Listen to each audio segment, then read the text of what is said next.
प्यारे बच्चों, आज मैं आप लोगों को कक्षा 9 गणित के अंतर्गत प्रश्नावली 2.5 के प्रश्न संख्या 11 और 12 में दी गई समस्याओं का हल आज मैं आप लोगों को बताऊंगा। देखिए, पूर्व में हमने आप लोगों को 8 प्रमुख सर्वसमीकाओं का ज्ञान कराया था, जिसमें से एक 8वीं सर्वसमीका मैंने आप लोगों को बताया था कि x cube plus y cube plus z cube minus 3xyz। ये एक कक्षा 9 में हमें कुल 8 सर्वसमीकाओं का अध्ययन करना था, जिसमें से हमने 8वीं सर्वसमीका के रूप में आप लोगों को बताया था x cube plus y cube plus z cube minus 3xyz। ऐसा मैंने आप लोगों को लिखवाया था। तो देखिए, इसके बराबर होता क्या है। इसके बराबर में होता है x plus y plus z into x square plus y square plus z square minus x y plus y z minus y z minus z x. ये प्रमुख सर्वसमीकाओं में से एक प्रमुख सर्वसमीका है। X cube plus y cube plus z cube minus 3xyz is equal x plus y plus z into x square plus y square plus z square minus x y minus y z minus z x. ये 8वीं सर्वसमीका आपके पुस्तक में ये दी गई है। X cube plus y cube plus z cube minus 3xyz is equal x plus y plus z into x square plus y square plus z square minus x y minus y z minus z x. तो इस सर्वसमीका पर देखिए, ये वाम पक्ष है और ये दायां पक्ष है। तो कभी कभी इस पक्ष पर प्रश्न रहेगा, तो इस पर अगर प्रश्न आधारित रहेगा तो उसका हल ये आएगा, या इस पर आधारित रहेगा तो उसका हल ये आएगा। तो प्रश्न संख्या जो आपके यहाँ 11वां प्रश्न है, वो 11वां प्रश्न इसी पर आधारित है। तो 11वां प्रश्न है, कह रहा है गुणनखंड कीजिए। गुणनखंड कीजिए। तो किसका गुणनखंड करना है? 27x cube plus y cube plus z cube minus 9xyz। तो आप देखिए, जो आपका प्रश्न है वो प्रश्न जो है इस पक्ष पर आधारित है। अर्थात जैसे अगर ये x क्यूब लिखा है तो ये 27x क्यूब के रूप में है, y क्यूब है तो y क्यूब का ही रूप दे दिया है, z क्यूब है तो z क्यूब ही दे दिया है, माइनस 3xyz जो है वो 9xyz के रूप में लिखा है। तो अर्थात कहने का मतलब ये है कि आपका जो ये प्रश्न है, जो बहुपद है, जिस बहुपद का हमें गुणनखंड करना है, वो बहुपद इस सर्वसमीका पर आधारित है। किस सर्वसमीका पर? X cube plus y cube plus z cube minus 3xyz। इस रूप पर आपका प्रश्न जो है आधारित है। तो ये जो प्रश्न दिया गया है, इस प्रश्न को पहले हम इस रूप में परिणित कर लेंगे, और जब इस रूप में हम इसको परिणित कर लेंगे तो परिणित करने के बाद हम उसको इस रूप में व्यक्त कर देंगे और वही आपके प्रश्न का गुणनखंड हो जाएगा। तो देखिए, जो ये 27x क्यूब है, इसे हम x क्यूब के रूप में कैसे परिणित करेंगे? तो पहले हम इसका घनमूल निकालेंगे। तो इसका घनमूल आएगा 3x का whole cube plus y cube को हम y का होल क्यूब लिख सकते हैं, प्लस z क्यूब को हम z का होल क्यूब लिख सकते हैं, माइनस सूत्र में 3xyz है तो 3 इंटू x की वैल्यू यानी 3x इंटू y की वैल्यू अर्थात y ही दिया है इंटू z, तो z की वैल्यू z ही दिया है।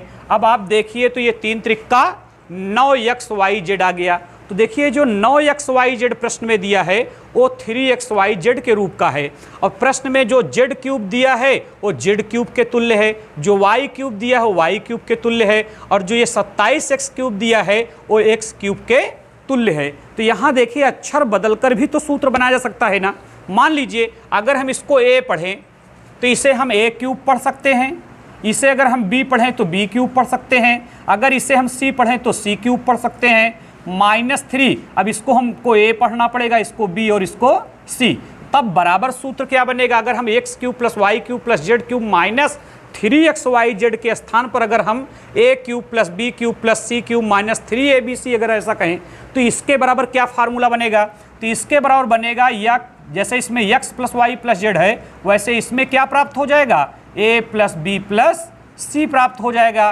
फिर इनटू अगर x स्क्वायर है तो a square, plus y square है तो b स्क्वायर, जेड स्क्वायर है तो c square, minus x y है तो ए बी, इसको बी सी, इसको सी ए, ऐसा रूप हम दे सकते हैं। तो अगर हम देखें, अगर हम 3x को a का रूप दे दें या 3x को हम अगर a मान लें तो ये a क्यूब का रूप ग्रहण कर लिया, इसे अगर हम b मान लें तो ये b क्यूब, इसे c मान लें तो c क्यूब, माइनस अगर हम इसको 3 और 3x को हमने a माना है, y को b माना है, z को c माना है। तो देखिए हमारा सूत्र क्या बन गया, a cube plus b cube plus c cube minus 3abc, जो कि एक प्रमुख सर्वसमीका है। तो इस सर्वसमीका के तुल्य होता क्या है, इसके बराबर में होता है a plus B plus C. तो इसके नीचे हम लिख सकते हैं a plus B plus C, into में क्या लिखना होगा, a square plus B square plus C square minus A B minus B C minus C A. अब आपको क्या करना है, केवल मान प्रतिस्थापित करना है, जिसको आपने a माना है, a का मान a पर, b का मान b पर, c का मान c पर। तो बोलिए हमने a किसको माना है, तो a हमने माना है 3x को, तो हम यहाँ पर 3x लिख देंगे। b हमने किसको माना है, y को, c किसको माना है, z को, फिर into a square. a square का मतलब हुआ कि अर्थात जो a का मान हो इसका वर्ग, तो a का मान क्या है 3x, तो 3x का अगर हम वर्ग करते हैं तो 9x स्क्वायर पाएंगे। फिर b का मान y है तो हम y स्क्वायर पा जाएंगे। फिर c का मान क्या है z, तो हम z क्यूब पाएंगे। फिर माइनस ए बी का मतलब हुआ कि a और b के मान का गुणा, तो 3x का y में गुणा करिए तो 3xy आप पा जाएंगे 3xy। फिर माइनस बी सी का मतलब yz का गुणा, तो आप yz लिख सकते हैं। माइनस सी ए का मतलब z और 3x का गुणा अर्थात 3xz, चाहे xz कहें और चाहे इसको zx बोले बात बराबर होगी। तो इस प्रकार से देखिए जो प्रश्न दिया गया था 27x cube plus y cube plus z cube minus x y z, इस दिए गए बहुपद का गुणनखंड हमने क्या प्राप्त कर लिया, 3x plus y plus z into 9x square plus y square plus z square minus 3xy minus y z minus z x. तो अगर इस प्रकार से कोई बहुपद दिया हो, किस प्रकार से, अगर किसी बहुपद में 4 पद हों और 4 पद में से 3 पद धनात्मक हों और पूर्ण घन हो तथा जो चौथा पद हो वो तीनों के घनमूल के गुणनफल का तिगुना हो, तो आप उस बहुपद का गुणनखंड करने में इस सर्वसमीका का प्रयोग कर सकते हैं। और इस सर्वसमीका का प्रयोग कर देने से आपका के प्रश्न का गुणनखंड हो जाएगा। तो देखिए इसी पर एक प्रश्न और है जिसे हमें सत्यापित करना है। प्रश्न संख्या 12, प्रश्न संख्या 12 में क्या दिया है, कह रहा है सत्यापित कीजिए। बोलो क्या कीजिए, सत्यापित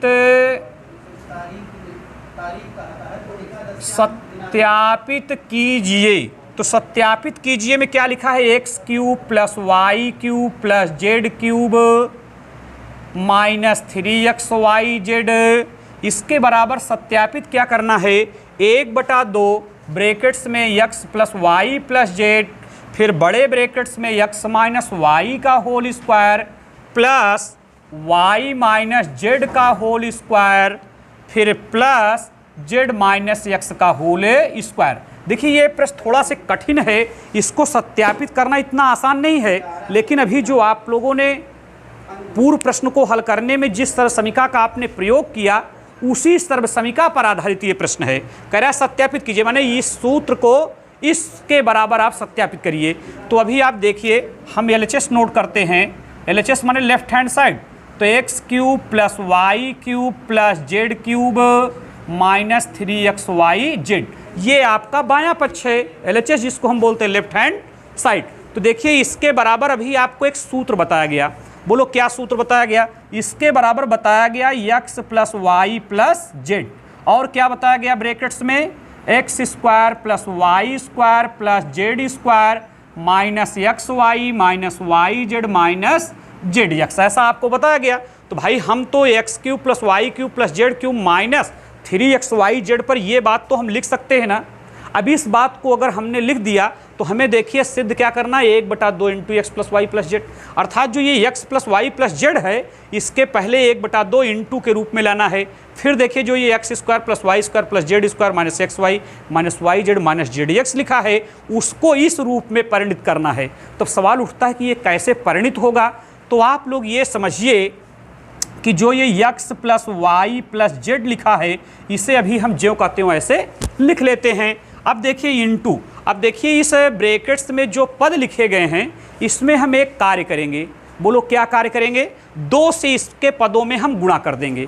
चूँकि आप जानो अगर इसके पदों में हम 2 से गुणा कर देंगे तो इसके पहले जो x plus y plus z लिखा यहाँ 1/2 हम लिख सकते हैं, क्योंकि अगर हम किसी भी पद के अंश में अगर 2 से गुणा कर रहे हैं तो हर बटे में हर के रूप में भी 2 लिखना चाहिए। तो जो बटे में 2 हम लिखेंगे वो 1/2 का कार्य करेगा यहाँ पर। तो अगर हम लिख दें कि यहाँ 2 से अगर हम गुणा करें तो ये 2x square plus 2y square plus 2z square minus 2xy minus 2yz minus 2zx, ये आपका प्रश्न बन गया। लेकिन अब सवाल ये उठता है कि अगर हमने इसमें 2 से गुणा कर दिया तो कौन सा ऐसा कार्य हम करें कि जिससे कि प्रश्न में कोई फर्क ना पड़े। तो इसके लिए आपको क्या करना होगा, 1/2 यहाँ लगाना होगा। चूँकि आप जानिए अगर हमने इसके सारे पदों में 2 से गुणा किया तो अब सारे पद में 2 से गुणा हो गया तो हम एक कार्य तो कर सकते हैं ना कि अगर यहाँ सारे पद से अगर हम 2 कॉमन ले लें तो जो 2 कॉमन आएगा वो यहीं पर तो आएगा ना। तो यहाँ गुणे 2 रहेगा तो उस गुणे 2 को बोलो ये वाला 2 जब काट देगा तो बोलो प्रश्न जैसा था वैसे फिर तो बन जाएगा ना। तो अर्थात हमने जो कार्य किया उस कार्य करने से प्रश्न में कोई फर्क नहीं पड़ा। अर्थात जो ये लाइन लिखी हुई है वही लाइन ये भी लिखी हुई है, केवल हमने रूप को बदला है पर उसका मूल्य या उसकी वैल्यू परिवर्तित नहीं हुई है। भाई फिर समझ लीजिए कि अगर आप पुनः अगर इसमें 2 कॉमन ले लें सारे पदों से तो 2 कॉमन लेने पर सब में से 2 हट जाएगा। तो जो 2 कॉमन आएगा यहाँ चूँकि बीच में गुणा का चिन्ह लगा हुआ है तो गुणे 2 के रूप में आएगा ना। तो ये जो गुणे 2 है इस 2 को ये वाला 2 जब काट देगा तो प्रश्न जैसा पहले था ऊपर की लाइन में उसी तरह प्रश्न तो ये भी हो जाएगा ना। तो इस लाइन और इस लाइन में कोई परिवर्तन नहीं है, केवल काम बनाने के लिए ऐसा कार्य किया गया है। अब देखिए 1/2 into x plus y plus z into करके, अब यहाँ से थोड़ा समझने की बात है कि इस स्ट्रक्चर को हमें इस रूप में परिणित करना है, x माइनस वाई का होल स्क्वायर। तो प्यारे बच्चों आप लोग जानिए कि जो x माइनस वाई का होल स्क्वायर लिखा है इसको तो बोलेंगे x square plus y square minus 2xy। तो देखिए क्या हमारे पास कहीं माइनस 2xy है। तो एक कार्य करना होगा, हमने जो ये 2x स्क्वायर लिखा है इसे हम तोड़ देते हैं x square plus x square के रूप में, और जो 2y स्क्वायर लिखा है इसको हम y square plus y square के रूप में तोड़ देते हैं, प्लस 2z स्क्वायर को हम z square plus z square के रूप में तोड़ते हैं, फिर minus 2xy minus 2yz minus 2zx। तो आपको भी यहाँ पर ये समझना होगा कि 1/2 into x plus y plus z. अब आप लोग ये समझिए कि यहाँ देखो x माइनस वाई का होल स्क्वायर है, तो हम जानते हैं कि x माइनस वाई का होल स्क्वायर अगर लिखा है तो x माइनस वाई का होल स्क्वायर कब लिखा हो सकता है, जब x square plus y square minus 2xy होगा तो उसी के स्थान पर हम x माइनस वाई का होल स्क्वायर लिख सकते हैं। तो यहाँ समझिए हम x स्क्वायर इससे ले लिए प्लस वाई स्क्वायर हमने इसको ले लिया और इसके बाद माइनस 2xy।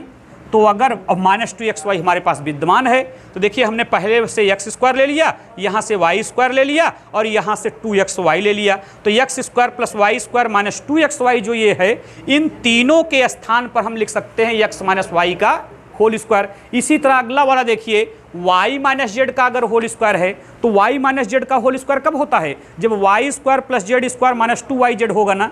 तो उन पदों को आप एकत्रित करिए तो देखिए प्लस करके वो वाई स्क्वायर, तो वाई स्क्वायर देखिए भी एक वाई स्क्वायर तो इसमें लिए हैं तो एक वाई स्क्वायर बच रहा है, फिर इसके बाद प्लस जेड स्क्वायर 2 बार है तो हम एक जेड स्क्वायर ले लेते हैं। अब इसके साथ हम वाई जेड लेंगे तो 2yz यहाँ लगा दिया 2yz। इसी तरह से तीसरे वाले में देखिए जेड माइनस एक्स का अगर होल स्क्वायर है तो Z square plus x square minus 2zx होगा। तो इस पदों को ढूंढ लीजिए तो प्लस पहले जेड स्क्वायर, तो जेड स्क्वायर में भी हमने एक बार जेड स्क्वायर यूज किया है, एक जेड स्क्वायर मेरे पास बचा हुआ है तो एक जेड स्क्वायर और इसके बाद फिर प्लस एक्स स्क्वायर। तो एक्स स्क्वायर में हमारे पास डबल हैं जिसमें से हमने एक यूज किया है, एक अभी बकाया है, तो प्लस एक्स स्क्वायर लिखते हैं और माइनस 2zx होगा। तो देखिए 2zx हमारे पास विद्यमान है 2zx, इसको हम ऐसे लिखेंगे तो 1/2 into x plus y plus z into, चाहे यहाँ बड़ा कोष्टक प्रयोग कर लें। अब देखिए ये जो 3 पद लिखे हुए हैं x square plus y square minus 2xy, ये बनेगा एक्स माइनस वाई का होल स्क्वायर, फिर प्लस ये जो 3 पद लिखे हुए हैं ये बनेगा वाई माइनस जेड का होल स्क्वायर, फिर प्लस ये जो 3 पद बने हैं इसके तुल्य हम लिख सकते हैं जेड माइनस एक्स का होल स्क्वायर, बड़ा कोष्टक बंद। तो इस प्रकार से देखिए वाम पक्ष में ये बात लिखी हुई थी तो हमने वाम पक्ष को नोट करके यानी LHS को नोट कर उस पर जब हमने सरसमिका यूज किया तो उस सरसमिका में कुछ हमने लाइनें प्रयुक्त की। उस लाइन को हल करते करते देखिए जो RHS में बात लिखी थी वो बातें प्राप्त हो गई। तो इसको हम लिख सकते हैं RHS। तो यहाँ हम लिख सकते हैं इसलिए LHS इक्वल टू RHS, अतः सत्यापित हुआ। अतः क्या हुआ? सत्यापित हुआ। तो जो बात सत्यापित करने के लिए थी उसको मैंने सत्यापित कर दिया। तो यहाँ पर ये प्रश्न संख्या 12 का हल था, इसके पहले हमने आपको प्रश्न संख्या 11 का हल बताया। तो आज हमने जो 2 प्रश्न बताए उन दोनों प्रश्नों को हल करने में इस सरसमिका का विशेष योगदान है। किस सरसमिका का? x³ + y³ + z³ minus 3xyz बराबर जो सूत्र होता है, जो आंसर बनता है या जो होता है उसे स्मरण रखना आप लोगों के लिए अत्यंत आवश्यक है। तो बस प्यारे बच्चों, आप लोगों के पास जो प्रतिदिन वीडियो भेजा रहे हैं इनको आप पूरा देखिए, शुरू से देखिए और अंतिम तक देखिए, तभी पूरी बात आपके समझ में आ पाएगी। आज के वीडियो बस इतना ही, आगे फिर कल।